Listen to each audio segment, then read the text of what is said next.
I'm Fred Taylor, and I'm doing my speech on welding. What's as hot as the surface of the sun? And it's used to make the items you use every day. It's used to hold together the cars you drive, the chairs you sit in, and the buildings you learn in, and the boats you fish in. Welding is a skill that has been used for hundreds of years to make the common luxuries that we see every day. Welding began hundreds of years ago in the Bronze Age. Blacksmiths would heat up big pieces of iron and to almost their melting point and pound them together until they would fuse together. And that's how welding became in the Industrial Revolution. Advances such as electricity years before helped people make common types of welding such as arc welding, MIG welding, and TIG welding. Women during the war especially got into welding while the men were away to weld things such as ships. So the Navy would have repairs, and they would help weld together equipment that the Army would use.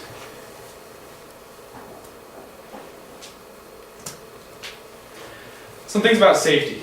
When you're welding, you always want to be safe because welding can be very dangerous. Some things that you want to be wearing, such as Z87 approved safety glasses to prevent anything from getting into your eyes. You want to use leather jackets so to prevent your arms and your body from burns and your clothes from getting singed. You want to use leather gloves to prevent your hands from getting burned. And you want to use a polarized welding helmet. Now the welding helmets are polarized to protect from the harmful rays that can come from certain types of welding. And the gloves and the jackets can be made from any sort of animal skin. Now, when you're just going to start welding, you're going to start out simple with what we call oxyacetylene welding. That's when you're welding with oxygen and acetylene mixture to create your flame to heat up your metal and to fuse them together. As you can see in the picture, a filler rod has been used to add extra metal so you can have a better hold with your welds.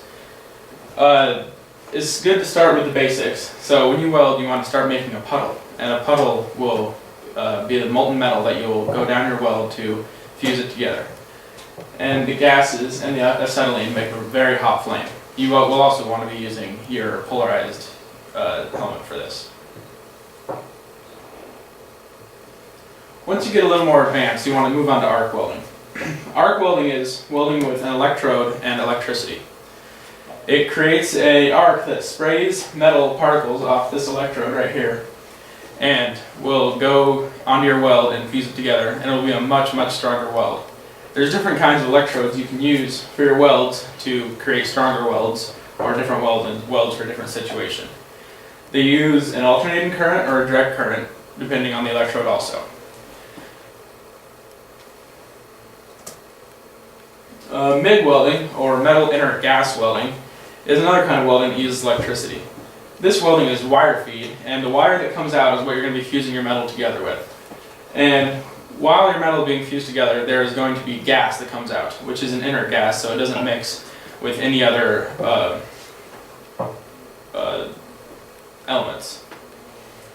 The inert gas is used to protect the weld from any impurities in the Earth's atmosphere. It creates a new atmosphere for the weld because oxygen and nitrogen can harm the weld.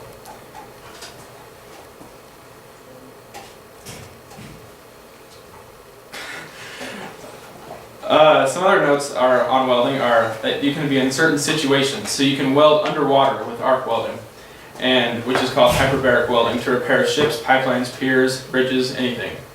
And that arc welding has a flux around that electrode that you saw. And that flux does the same thing as those inert gases do with the MIG welding. So anytime that you see a car, a boat, even a building, anything metal that's hooked together, you can think that a welder had done that.